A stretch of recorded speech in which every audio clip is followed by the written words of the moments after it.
If you're anything like me, then you're a longtime fan of Ninja Gaiden. From its humble beat-em-up roots in the arcade, to the cinematic heights of the 8-bit trilogy, to completely reinventing itself for the 21st century, Ryu Hayabusa has seen and battled it all. And he's going to be returning to home consoles later this month with a brand new 2D action game called Ninja Gaiden Ragebound. To celebrate this exciting release, we're going to post a series of Review Crew episodes that looks at every single era of Ninja Gaiden. Starting today with the original 1989 Nintendo Entertainment System game, Ninja Gaiden II, The Dark Sword of Chaos, and of course, Ninja Gaiden III, The Ancient Ship of Doom. These three games were incredibly influential for their time, but are any of them actually worth playing? To answer that question, I decided to flip through the pages of Electronic Gaming Monthly, Mean Machines, Video Games and Computer Entertainment, and more classic magazines that reviewed these games back when they first came out. So grab those demon statues and get ready to have a real strong opinion about birds, because it's time to get 8-bit for this episode of Ninja Gaiden Review Crew.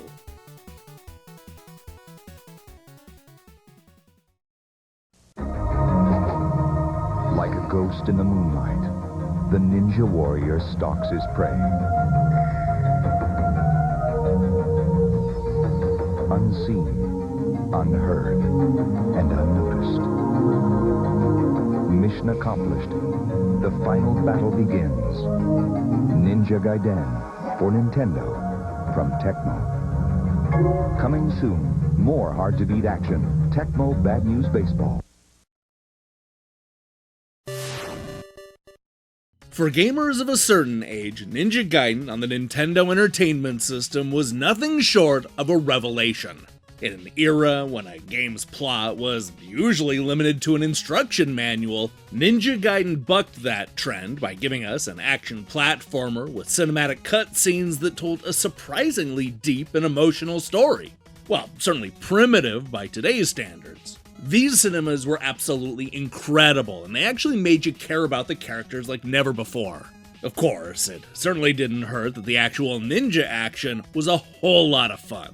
Between the excellent story, the amazing presentation, and the hard-boiled action, Ninja Gaiden went on to become one of the best 8-bit trilogies of all time. Let's see if the critics agreed when they reviewed the first Ninja Gaiden. The one thing that you need to know about this game is that it came out in 1989, back at a time when there weren't a whole lot of magazines reviewing games. As such, we aren't going to get the usual takes from Electronic Gaming Monthly or GamePro. Instead, we're going to turn to Mean Machines, which gave the game a strong score of 88%. Julian argued that Ninja Gaiden is very much a simplified version of the Shadow Warriors coin-op, with the hero running around beating the 7 shades out of the baddies and using the backdrop to climb and leap to seemingly inaccessible parts of the screen. The graphics are great, with varied, well-drawn backdrops and some great sprites. The sound doesn't quite match the standards of the graphics, but what's there is atmospheric and it suits the action. It seems pretty tough at first, but once you get used to the combat moves, you'll find yourself cutting a swath through the enemy, swords and shurikens flying. Ninja Gaiden is a thoroughly enjoyable beat-em-up that is highly recommended for combat fans. Ray's also liked the game, giving this NES title a high score of 90%. Yeah, that's cool and all, but the magazine that I actually want to draw your attention to is Game Informer, which actually gave Ninja Gaiden the lowest score. Reviewed just a few years after the first release, the 3 Game Informer editors were less than excited about revisiting this 8-bit classic. Paul, the pro player, gave the game a 5 out of 10, noting that when the game first came out, I assumed that it was the arcade translation. Wrong! Since then, I felt that the 8-bit version was lame. The arcade version is awesome, and this isn't even close.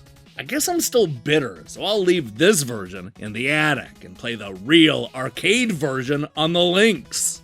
Ross, the Rebel gamer, liked the game a little bit more, giving it a 7.25 out of 10. The cinemas between levels have yet to be topped by any NES game. The one problem this game has is its playability. The main character is a ninja trained in both martial arts and assassination who should be virtually unstoppable.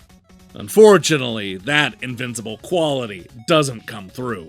With an average score of 6.5 out of 10, Game Informer was not impressed with Ninja Gaiden. While Electronic Gaming Monthly didn't review this game back in 1989, they did give it an award in their 5th issue. Naming it the best ending in a video game, EGM argued that with super graphics detailing an equally outstanding storyline, the climax to Ninja Gaiden is better than some movies we've seen recently. Not only does the game explain many of the mysterious secrets, it also leaves the door open for Part 2, which is coming next year. Outside of that award, there aren't many other reviews, and that's a shame. It would have been great to see if others agreed with Ross and Paul at Game Informer, or if they were more in line with Julian at Mean Machines. I guess we'll just have to wait for the sequel to find out what the other critics thought of the Ninja Gaiden series.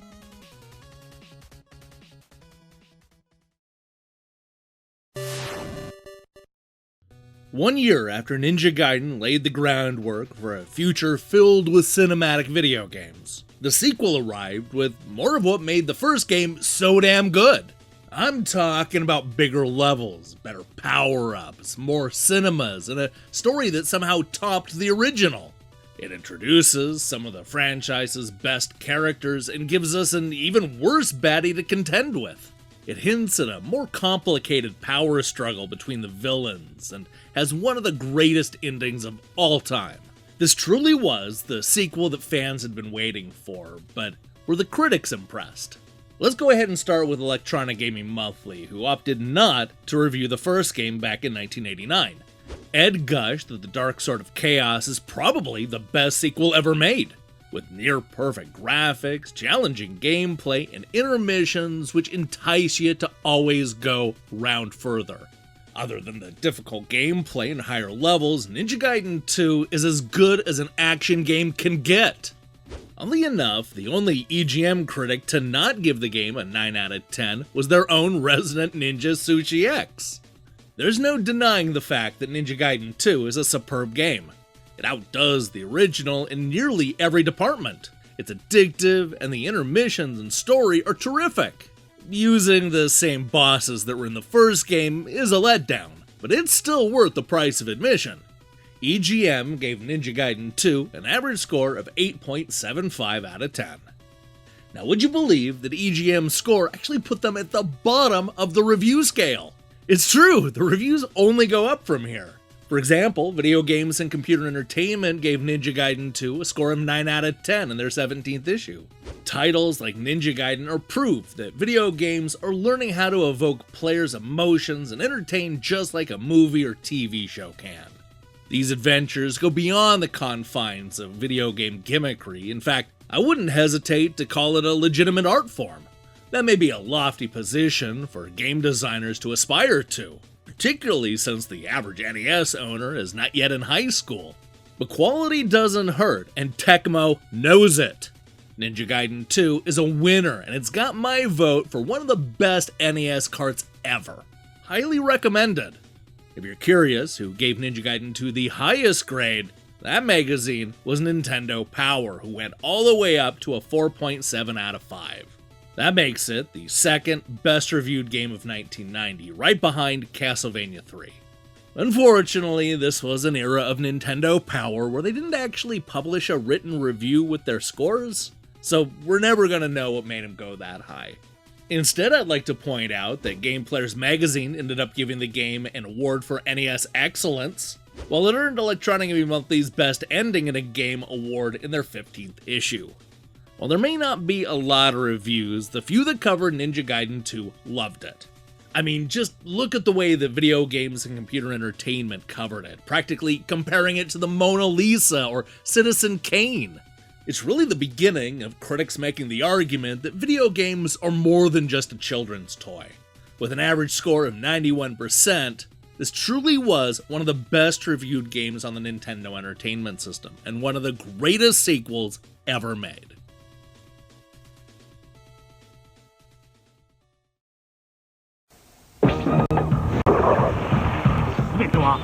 いの諸局だ。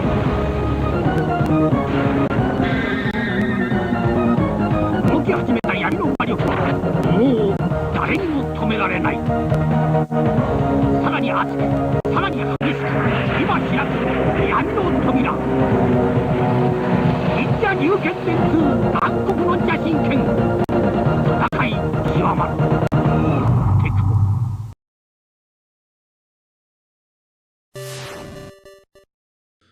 The third and final game in the original 8-bit trilogy is Ninja Gaiden 3, The Ancient Ship of Doom, a prequel that fills in some of the lore between the first and the second game, all while complicating things with plot holes and contradictions.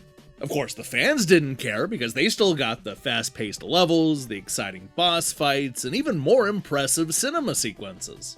Of the three NES games, this one is often cited as the weakest link, though I would certainly argue that this is still a lot of fun to play. How did the critics view The Ancient Ship of Doom back in 1991? Let's find out. We're going to once again start with Electronic Gaming Monthly, which gave yet another Ninja Gaiden game a high score. This time, it was an average of 8 out of 10, down slightly from the 8.75 they gave the middle chapter. While the score was down, the enthusiasm was actually up. Martin called this a player's game. Only 3 continues makes this the perfect cart for those who've mastered the first 2 carts. Warning, this is a high-stress cart, not recommended for wimpy gamers. It boasts great graphics and cool music, although the cinemas are kinda cheesy. Steve agreed, arguing that this has to be the best of the Gaiden series. The Ancient Ship of Doom makes up for both the lack of difficulty and the awkward control that kept the previous Gaiden games from being full 10s. The theme has worn a little thin, but the action, sound, and graphics are still top-notch. Wait, hang on. Did he just say that the first 2 Ninja Gaiden games were too easy? Boy, that is not my recollection of those games. As we slide down the review scale, we see Nintendo Power give the game a 3.9 out of 5 in their 27th issue. They would later award the game Best Challenge, which is certainly deserved. For what it's worth, the lowest score comes from Video Games and Computer Entertainment, which went from giving the second game a 9 to giving the final installment a 7. This is the third time around for Ninja Gaiden, and this new edition's gameplay is as fast and furious as its predecessor.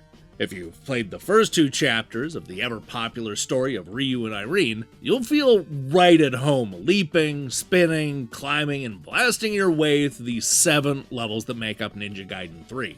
All in all, Ninja Gaiden 3 is more of the high-quality jump and shoot ninja action that the first 2 games were famous for. Its gameplay is simple enough to get novices started quickly, but challenging enough for even ninja gurus. Recommended! Now if we flip to the other side of the scale, we see GamePro swoop in and give the Ancient Ship of Doom a perfect score of 5 out of 5. This was not their first review of the Ninja Gaiden series, but it was the first one to earn a score. If you like ninja fighting, then this is a no-brainer. Go for it.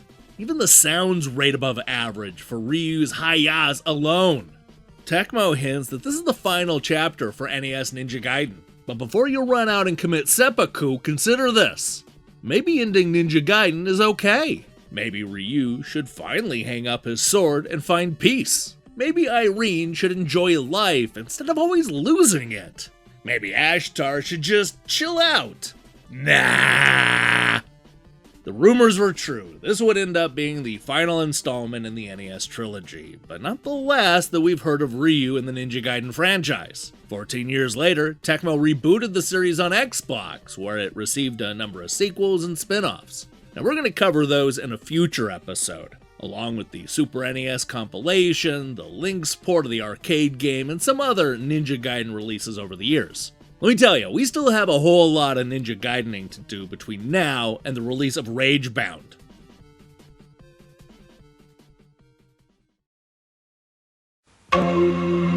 Out of the darkness, the bright spirit of the Giaden reborn. Ninja Gaiden from Tecmo. Just when you had given up all hope, a ninja saves you from the evil Jackie O. More realistic than any other TV game, you're right in the action, fighting to the death.